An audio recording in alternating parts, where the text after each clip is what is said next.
Assalomu alaykum. Ushbu loyiha Xalq banki hamkorligida Toshkent viloyati O'rta-Chirchiq tumani Yuqorovul mahalla fuqarolar yig'ini 5902 konturda amalga oshirilmoqda. Ushbu loyihada mana shu yer maydoniga oqpiyoz mahsuloti ekilgan. Maydon hajmi 19 gektarni, bo'yiga 280 metr, uzunligi esa 443 metrni tashkil qiladi. Bu yerdagi ekinlar zamonaviy usullar bilan parvarishlanmoqda. Hozirda ekinlar unib chiqish, gullash holatida. Ekinlarni yetishtirish 62 kun davom etadi. Yetishtirish jarayonida sug'oriladi, tabiiy va mineral o'g'itlar bilan oziqlantiriladi.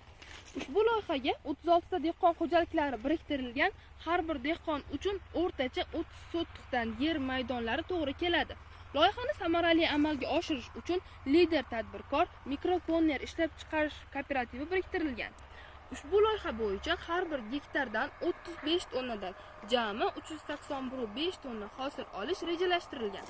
Mazkur ekin yig'ishtirib olingandan so'ng ikkinchi ekinga ham yuqori daromadli ekin turini ekish orqali yer egalarining daromadlari yanada oshirib boriladi.